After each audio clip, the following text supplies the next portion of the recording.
I built my life like I build my buildings, with precision, reinforced foundations, and contingency plans. But I never planned for the day I'd have to demolish everything I'd created to save what mattered most. My name is Henry Carter, and for 16 years I thought I'd constructed the perfect life. Natalie and I met in college, married young, and built our dreams together brick by brick. Our twin daughters, Emma and Sophie, just turned 14. Smart, beautiful girls who inherited Natalie's grace and my stubborn determination. My architectural firm, Henry & Associates, had grown from a basement startup to a respected name in commercial development. The house we lived in, a modern colonial I'd designed myself, stood as a monument to everything we'd achieved together. But structures fail in predictable ways. First come the hairline cracks so subtle you might mistake them for shadows. Then the settling, the slight shifts that throw everything off balance. By the time you notice the real damage, the foundation has already begun to crumble. It started 3 months ago, in July. Natalie began staying late at her marketing firm, something that hadn't happened in years. "Big campaign," she'd say, pecking my cheek as she rushed out. The gym sessions doubled. Morning runs became 2-hour CrossFit marathons. She bought new clothes, expensive pieces that hung in our closet with tags still attached, waiting for occasions that never seemed to arrive when I was around. "You should take that weekend conference in Chicago," she suggested one evening, not looking up from her phone. "I thought you wanted me to cut back on travel," I replied, watching her thumb scroll frantically across the screen. "Did I?" She glanced up, that practiced smile not quite reaching her eyes. "Well, we could use the extra income. The girls will be starting college soon." The girls, everything always came back to them. Yet lately, Natalie seemed eager to schedule their activities when I'd be home, freeing up her own calendar. "Henry can take you to practice," became her refrain. Not that I minded. I cherished every moment with Emma and Sophie. But Natalie's sudden disinterest in family time gnawed at me. Then there was Dylan, our divorced neighbor, fresh off his third marriage's spectacular implosion. He'd moved in 6 months ago, in April, all practiced charm and strategic masculinity. The kind of guy who always seemed to be washing his Porsche shirtless when the neighborhood wives jogged by. Natalie had mentioned him casually at first. Dylan helped with the groceries. Dylan fixed the garage door sensor. Dylan recommended this amazing coffee place downtown. He offered to train me, Natalie announced last week. "You know, personal training. He's certified." "Since when?" I asked. "Since always." "He just doesn't advertise it," she replied, applying lipstick in our bathroom mirror, a shade darker than usual. "You could join us if you want, but I know you're busy with the Riverside project." I was busy. Always busy. Building things, creating things, maintaining things. While apparently things at home had started deteriorating without my notice, the credit card statements told their own story. Charges at Café Noir on Tuesday afternoons, when Natalie claimed to be in client meetings. A purchase at La Perla that hadn't resulted in any romantic evening for us. Cash withdrawals that didn't align with any household expenses I could identify. "What's this charge for?" I'd asked once, pointing to a $200 restaurant bill from a place I'd never heard of. "Client lunch," she said smoothly.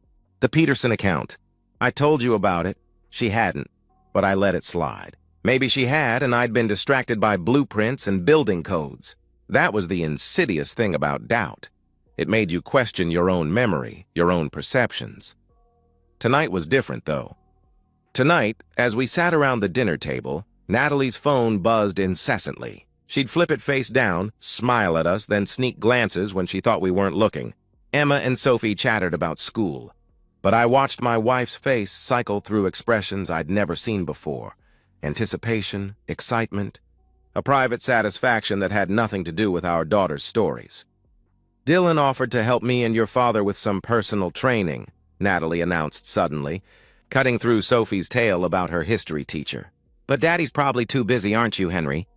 The girls looked at me expectantly. Natalie's phone buzzed again. "Maybe," I said carefully. "When did you discuss this with Dylan?" "Oh, we ran into each other at the coffee shop this morning," she answered, reaching for her wine glass, and I noticed her hands trembling slightly. "He mentioned he has some openings. Café Noir, I thought. Tuesday morning, October 1st, when she was supposedly in a partnership meeting. After dinner, I helped the girls with homework while Natalie retreated to our bedroom, claiming a headache. Through the thin walls of the house I'd designed for acoustic privacy, I could hear her muffled voice, punctuated by occasional laughter. When I entered our bedroom an hour later, she quickly ended her call. "Who was that?" I asked. "Just Melissa. You know how she goes on," she responded, plugging her phone into the charger on her nightstand, angling it away from my side of the bed. Melissa, her sister, lived in Seattle, 3 hours behind us. It would be 7 p.m. there, dinner time with her family. I said nothing, just nodded and went to brush my teeth. Now, lying in the darkness beside my wife of 16 years, I listened to her phone buzz with incoming texts. She'd reach over, silence it, then pretend to sleep. But I could feel her tension, the coiled energy of someone waiting for something, or someone. The structural integrity of my marriage was failing. The only question now was whether to shore up the damage or document it for the inevitable demolition. My architectural instincts, honed over 20 years of practice, already knew the answer. When the foundation is compromised beyond repair, you don't renovate. You rebuild from scratch. The next morning, Wednesday, October 2nd, I called in sick to work, something I hadn't done in 5 years. Natalie barely noticed, too busy getting ready for her client meeting that required her new Armani dress and the perfume I'd bought her for our anniversary. "You feeling okay?" she asked absently, fastening an earring. "Just need a day," I replied from bed. "Might be coming down with something." "There's soup in the pantry," she said, grabbing her phone, checking it reflexively. "I'll be late tonight. The Cooper presentation got moved to 5. Cooper. I made a mental note to verify that later." "Dylan still coming by for that training session?" I asked. "What? Oh, no. That's Thursday," she answered, kissing my forehead. "A performance, nothing more. Feel better." 20 minutes after her BMW pulled out of the garage, I was at my home office computer, my fingers steady despite the rage building in my chest. 17 years in architecture had taught me that emotion was the enemy of precision. You don't sketch blueprints with shaking hands. Natalie had grown careless with her passwords, using variations of the girls' birthdays for everything. Within an hour, I'd accessed our joint cloud storage, her email, and our credit card statements going back 6 months. The evidence assembled itself like a building schematic, every layer revealing new structural damage. The emails were circumspect but damning. Messages to M about meeting times always during her supposed work hours. Reservations at hotels I recognized. The Grandview, the Marquise, all charged to her personal card, which I'd stopped monitoring months ago. But it was the email to her sister Melissa from September 15th that drove the knife deepest. "Henry won't suspect anything. He's too buried in his projects to notice I exist. I've been documenting everything. His absence from school events, the canceled anniversaries, the weekends at the office. My lawyer says with the right documentation, I could get the house, the girls, and enough alimony to maintain our lifestyle. Dylan says I deserve someone who actually sees me. My lawyer. She already had a lawyer." I sat back, my architectural mind automatically cataloging, organizing, structuring. This wasn't just infidelity. This was a calculated demolition of my life, with my daughters as collateral damage. The doorbell interrupted my spiraling thoughts. Through my office window, I saw Dylan on our front porch, gym bag slung over his shoulder. He was checking his phone, smirking at something on the screen. I opened the door before he could ring again. "Henry!" His surprise was quickly masked by that practiced smile. "Natalie said you were at work." "Plans changed," I said, keeping my voice level. "She's not here." "Oh." He shifted the gym bag. "We were supposed to—" "She wanted to go over some training routines." "At 10 in the morning? On a Wednesday?" I pressed. His smile faltered slightly. "I have flexible hours." "How convenient," I replied. Studying him, 6'2", deliberately sculpted physique. The kind of aggressive handsomeness that peaked in high school and spent the rest of life trying to recapture that glory. "You know, Dylan, I've been thinking about getting in shape myself. Maybe we could work something out." "Sure, man. Absolutely," he responded with palpable relief. "Just have Natalie give me a call and we'll set something up." "I'll do that," I said flatly. He retreated to his Porsche, and I watched him pull out his phone before driving away. 30 seconds later, Natalie texted me. "Feeling better? Going into meetings now. Phone off until 3 meetings, right?" I spent the rest of the morning building my case like I'd build a structure, methodically, thoroughly, with redundant support systems.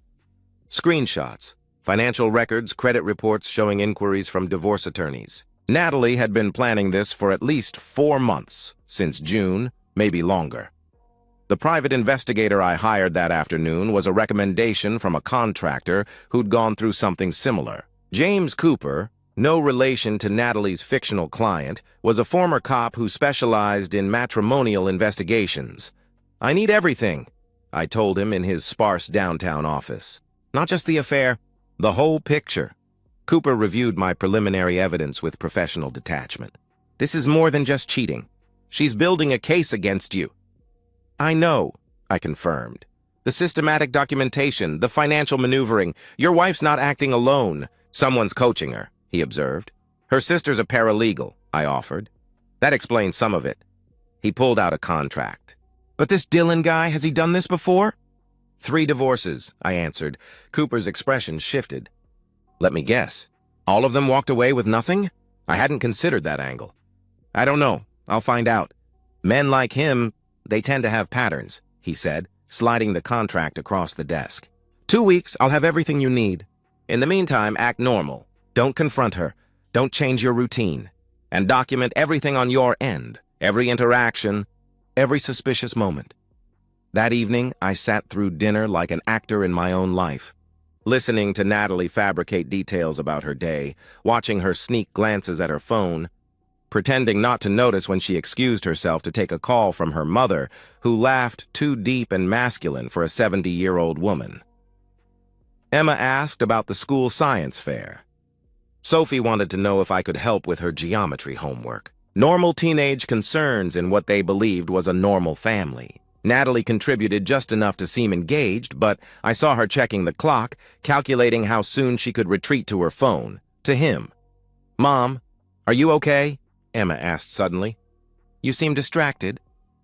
"Just work stuff, honey," Natalie replied with a hollow smile. "You know how it is." "Actually," I interjected, my voice calm. "Why don't you take the evening off? I'll help the girls with homework. You can handle your work stuff." Natalie's eyes met mine, searching for suspicion, finding only the familiar distance she'd been cultivating as evidence of my neglect. "If you're sure," she said hesitantly. "Absolutely. Family first, right?" I responded. The irony was lost on her, but not on me. As she disappeared into our bedroom with her phone, I sat with our daughters, helping them navigate the complexities of adolescent academia while their mother texted her lover down the hall, planning the destruction of everything they'd ever known. 2 weeks, Cooper had said. 2 weeks to gather the evidence that would either save my family or destroy it completely. But as I listened to Natalie's muffled laughter through our bedroom door, I realized the family I thought I had was already gone. All that remained was deciding how to clear the rubble. Cooper's report arrived on Thursday, October 17th, hand-delivered in a manila envelope that felt heavier than its contents should warrant. I sat in my office, rain streaking the windows I'd specially designed for northern light, and read about the systematic destruction of 3 marriages. Dylan Murphy, age 38, fitness trainer and serial predator.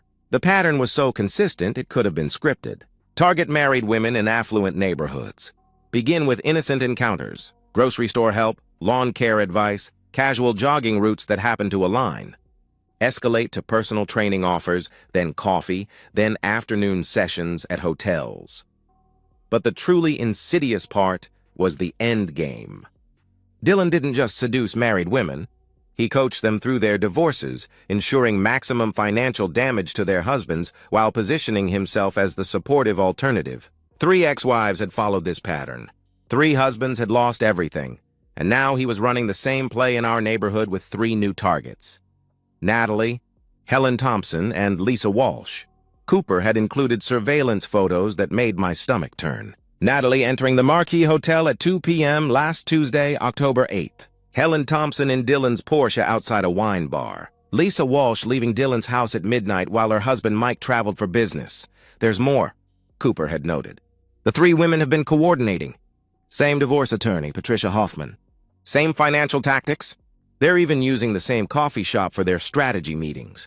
I knew John Thompson professionally, We'd worked on 2 commercial projects together. Mike Walsh lived 3 houses down, a software executive who traveled constantly for work. Good men, both of them, devoted fathers. And completely oblivious to what was happening, the hardest decision wasn't whether to tell them. It was how. I chose Murphy's Bar, a dive outside our suburban bubble where none of our wives would ever venture. I arranged the meeting for that evening, Thursday the 17th. I arrived early, claiming a corner booth with sight lines to both entrances, a habit from years of client meetings where positioning mattered. John arrived first, confusion evident on his weathered face. "Henry, what's this about?" "Your message sounded urgent." "Wait for Mike," I said, sliding a beer across the table. "You're both going to need that." Mike showed up 10 minutes later, checking his phone constantly. "Helen thinks I'm at a client dinner. This better be important." "She knows you're not at a client dinner," I said quietly. "She's known your real schedule for months." The atmosphere shifted.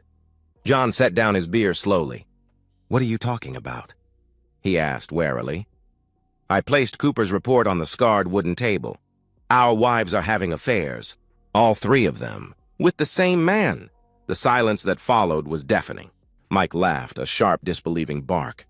"This is insane." "You're insane," he sputtered. "Page 12, I instructed. "Tuesday, September 10th. "You were in Seattle." "Lisa told you she was at book club?" Mike flipped to the page. The color drained from his face as he stared at the photograph of his wife entering Dylan's house at 9 p.m., not leaving until after midnight. John was rifling through his section, his hands beginning to shake. "This can't be—" "Helen wouldn't," he muttered. "Page 18. The wine bar on 3rd Street. Monday, September 16th, when she was supposedly visiting her mother," I said. For several minutes, nobody spoke. We sat in that dingy booth. 3 successful men reduced to staring at photographic evidence of our failures as husbands, as partners, as men. "I'm going to kill him," Mike said finally, his voice flat and dangerous. "No," I countered firmly. "You're going to do something worse. You're going to take everything from him legally and systematically, just like they plan to do to us." John looked up from a photo of Helen kissing Dylan in his Porsche. "They?" he questioned. I explained about the coordination, the shared attorney, the documented evidence of our neglect. How our wives had been building cases against us for months, coached by a man who'd perfected this routine through 3 previous marriages. "Natalie has a lawyer?" John asked, stunned. "They all do, same one. Patricia Hoffman," I confirmed. Mike slammed his fist on the table, making our beers jump. 6 months. 6 months of Mike, take that trip. "Mike, the kids are fine with the nanny." She was clearing the field. "They've been moving money too," I continued. "Small amounts but consistent. Check your accounts." Both men pulled out their phones. I watched their faces change as they discovered what I'd found days ago: systematic financial bleeding disguised as shopping, salons, and fitness expenses. "What do we do?" John asked, his voice hollow. "We fight back," I said decisively. "But we do it smart. I've already retained Bill Turner." Both men looked up sharply. "Turner was legendary in our circles. The divorce attorney you hired when you wanted scorched earth. He's expensive," Mike noted. "Less expensive than losing everything. I've negotiated a group rate if we all retain him. Strength in numbers," I explained. John was studying the surveillance photos again. "This Dylan, what do we know about him?" I shared Cooper's background report. The bankruptcies after each divorce. The restraining orders from 2 ex-wives. The pattern of targeting married women with successful husbands. "He's a parasite," Mike spat. "A f***ing parasite." "Yes," I agreed. "And parasites are vulnerable when exposed to the right conditions." We spent the next 2 hours strategizing like we were planning a hostile takeover, because essentially, we were. Turner would file simultaneously for all 3 divorces on Friday, October 25th, catching the women off guard and preventing them from coordinating their response. Cooper would continue surveillance, gathering more evidence. We'd document everything, mirror their tactics, but with better execution. "What about Dylan?" John asked as we prepared to leave. I looked at both men carefully. "Turner handles the legal battle. But Dylan, he requires a different kind of justice." Mike's smile was cold. "The kind that doesn't leave a paper trail?" "The kind that ensures he never does this again," I confirmed. We agreed to meet again on Sunday, October 20th. In the meantime, we'd maintain the facade, the oblivious husbands too buried in work to notice our wives' betrayals. Let them grow comfortable in their deception while we assembled our response. As I drove home, I thought about Emma and Sophie, asleep in their beds, unaware that their world was about to shatter. Everything I did from this point forward would be for them, to ensure they didn't become casualties of their mother's selfishness and Dylan's predation. Natalie was in bed when I arrived, feigning sleep. I stood in our bedroom doorway, studying the woman I'd loved for 16 years, wondering when she'd become a stranger. Her phone sat on the nightstand, and I knew it contained messages to Dylan, plans for our destruction, lies upon lies upon lies. "How was your evening?" she asked without opening her eyes. "Productive," I replied. "Very productive." She murmured something and rolled away from me. I went to my office and pulled up the blueprint for our house, my first major design, created with such hope and attention to detail. Every room had been planned with our future in mind. The girls' bedrooms with built-in desks for homework. The master suite with its reading nook where Natalie used to curl up with her books. The kitchen designed for family dinners that had become increasingly rare. But I wasn't looking at it for nostalgia. I was studying it like a general studies a battlefield, memorizing every angle, every strength, every vulnerability. Because in 8 days, this house would become ground zero for the demolition of Natalie's carefully constructed plans. I made one final call that night to Cooper. "I need you to find out where Dylan drinks," I requested. "His regular spots, his patterns? Planning something?" he asked carefully. "Just gathering intelligence," I replied. Cooper paused. "Be careful, Henry. Men like him when cornered. Men like him have never dealt with men like us," I cut in. 3 husbands with nothing left to lose and everything to protect. "I'll have the information tomorrow," he assured me. I hung up and returned to studying the blueprints. But my mind was elsewhere, imagining the look on Natalie's face when she realized her plan had failed.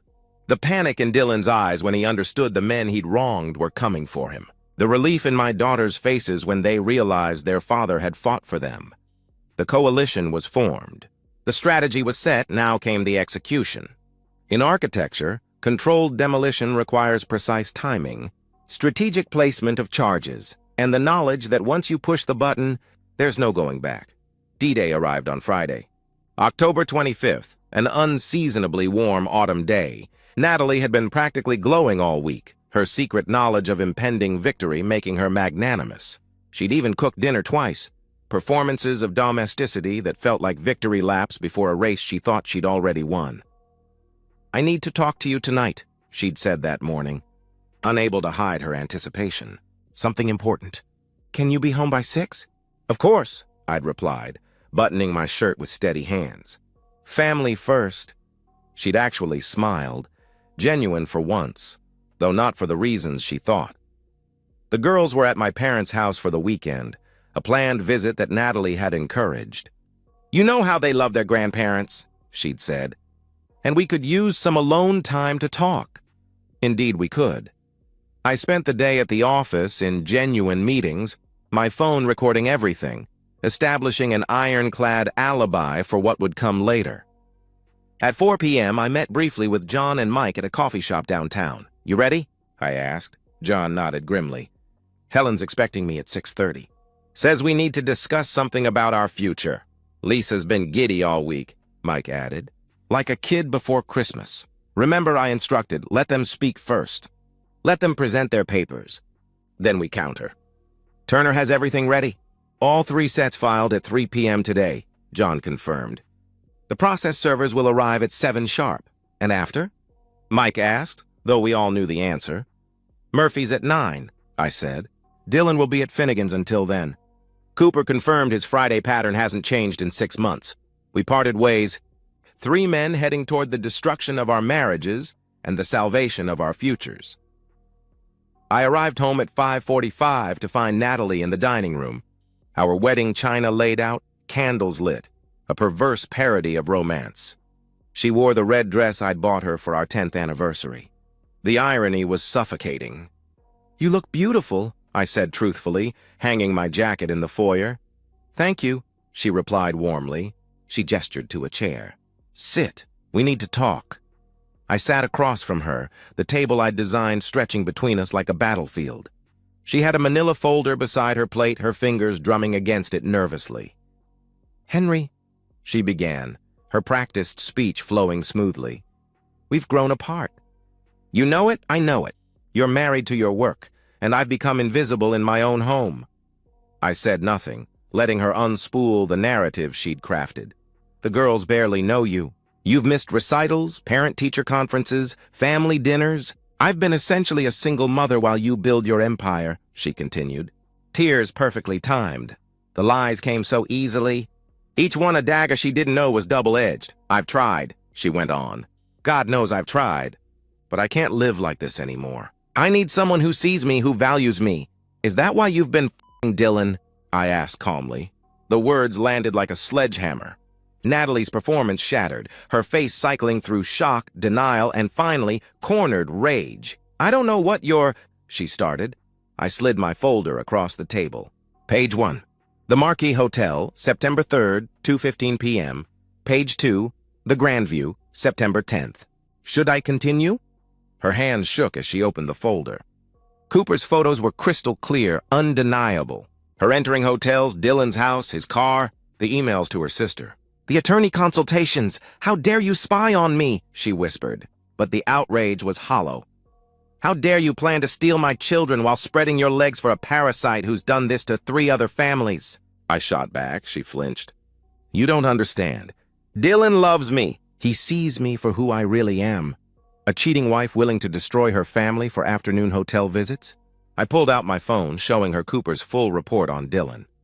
"He's following the same playbook he used on his last 3 conquests. You're not special, Natalie. You're just the current target." The tears came then, real ones. "This doesn't change anything. I'm filing for divorce." "I'll get the girls, the house, everything," she insisted desperately. "No," I said calmly, sliding Turner's paperwork across the table. "You won't." She read the filing, her face paling with each page. Adultery with extensive documentation. Financial fraud with forensic accounting. Parental alienation with dated evidence. Turner had crafted a masterpiece of legal destruction. "The girls are with my parents," I continued. "They'll stay there until this is resolved.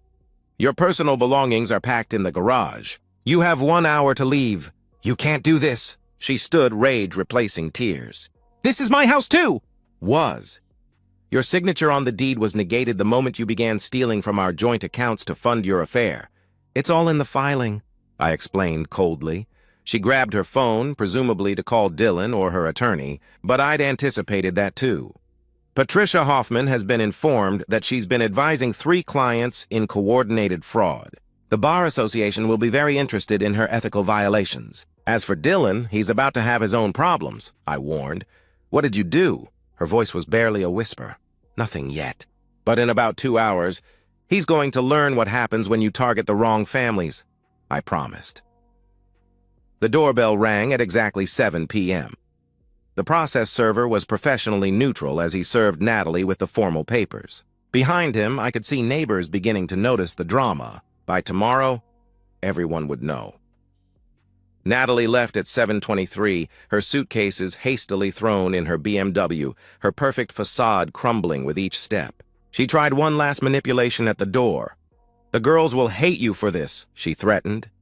"No," I corrected. "They'll hate you for making it necessary." As her taillights disappeared, I texted John and Mike. "Phase 1 complete." Their responses came quickly. Both Helen and Lisa had reacted similarly: shock, rage, denial, and finally defeat when confronted with overwhelming evidence. The coordinated strike had worked perfectly. At 8:45, I drove to Murphy's. John and Mike were already there, bourbon warming their hands. We didn't celebrate. This wasn't a victory, just necessary demolition. "You ready for phase 2? John asked. "Cooper says he's 3 drinks in at Finnegan's," Mike reported, checking his phone. Alone at the bar, hitting on the bartender. We finished our drinks and drove to Finnegan's in John's SUV. The parking lot was dimly lit. Security cameras conveniently broken for months, according to Cooper's research. Dylan emerged at 10:17. Stumbling slightly, his phone pressed to his ear. We could hear him leaving what sounded like his 4th voicemail for Natalie. "Baby, call me back." Something's wrong. Helen and Lisa aren't answering either, his desperate voice carried across the lot. He never saw us coming. John reached him first, the hockey stick from his son's equipment bag catching Dylan behind the knees. He went down hard, phone skittering across the asphalt. "Evening, Dylan," I said conversationally as Mike zip-tied his wrists. "We need to talk about your dating habits." We dragged him behind the dumpsters, out of sight from the street. His eyes darted between us, recognition dawning. "You're Natalie's," he started. "We're the husbands," John corrected coldly. "The ones you thought were too stupid to notice." The beating was methodical, purposeful. We focused on damage that would last, nothing that would kill him, but enough to ensure he'd remember this night every time he tried to seduce another man's wife. Mike worked his ribs. John handled the legs, ensuring Dylan wouldn't be jogging past anyone's wife for months. I saved the most important lesson for last. "You're going to leave town," I told him, my knee pressing into his groin as he writhed. "Tonight. If we see you again, if you ever contact our wives again, if you even think about targeting another family, we'll finish what we started." The final blow was deliberate, focused, and devastating. Dylan screamed, the sound muffled by John's hand. His days of seducing married women were over. The damage to his groin would ensure that. We left him there, bloodied and broken, his phone just out of reach as he crawled toward it. By the time he managed to call for help, we were long gone, alibis solid, justice served. I arrived home at midnight to find 17 missed calls from Natalie. I deleted them all unheard, then poured myself a scotch and sat in my office, looking at the photos on my desk. Emma and Sophie at last year's Christmas. Natalie and me on our wedding day. The groundbreaking ceremony for my first building. I'd demolished my marriage tonight, but the foundation for my daughter's future remained intact. Tomorrow would bring lawyers, accusations, and the messy business of untangling 16 years of life together. But tonight, in the quiet of the house I'd built with such hope, I raised my glass to the three men who'd stood together against a common enemy. We'd won, but victory tasted like ashes and necessity. The demolition was complete. Now came the harder task of rebuilding. 6 months later, April 26th, I stood in the doorway of my home office, watching Emma and Sophie work on their homework at the dining room table. The same table where Natalie had tried to serve me divorce papers now hosted algebra textbooks and history projects. The divorces had been swift and decisive. Turner's preparation ensured complete victory. All three men retained their assets, gained full custody, and their ex-wives were left with nothing but legal fees and criminal records for theft. Natalie's attorney, Patricia Hoffman, had withdrawn from all three cases after the Bar Association opened an ethics investigation. Natalie lived with her parents now, working at a marketing firm 2 towns over. The girls saw her every other weekend, supervised visits they increasingly tried to avoid. "Dad?" Emma looked up from her geometry. "Can we skip Mom's weekend? Sophie has a debate tournament." "We'll discuss it," I said, though I already knew I'd let them choose. Dylan had vanished after spending 4 days in the hospital. Cooper tracked him to Arizona, where he worked at a gym, keeping a low profile. The damage we'd inflicted had been permanent.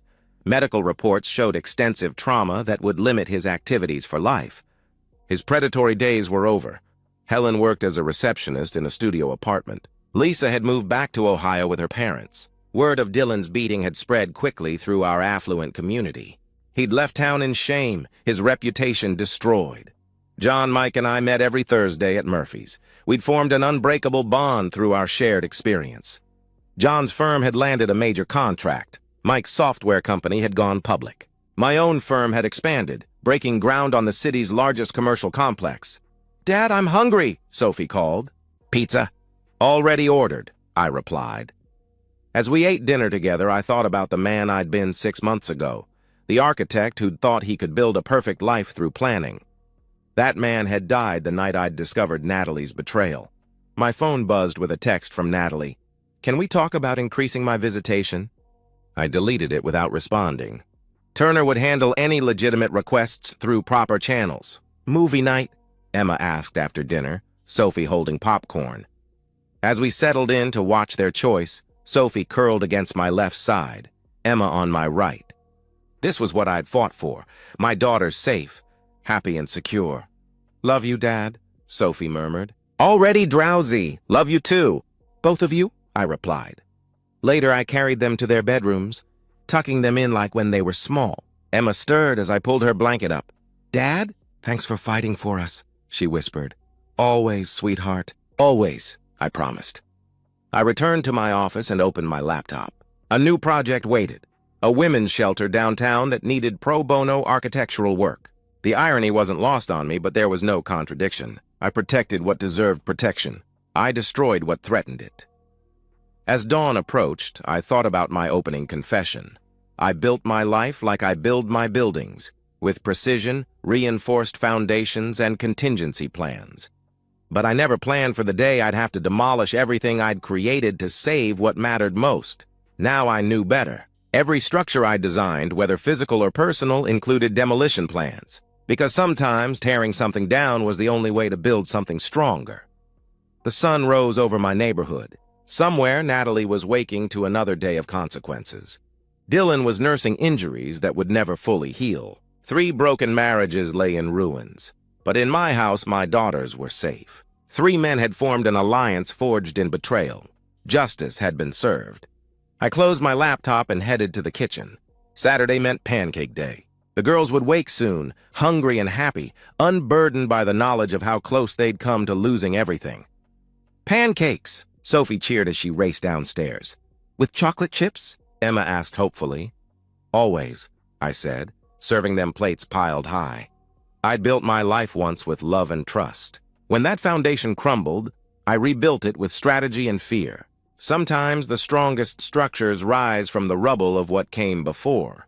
The foundation I'd built from the ruins was ugly, perhaps, mortared with rage and reinforced with vengeance. But it would never crack, never crumble, never fail to shelter what I'd fought to protect, and that was everything. And that's the end of today's story. If you enjoyed it, please give this video a thumbs up and drop a comment below. Your support helps the algorithm push my content further.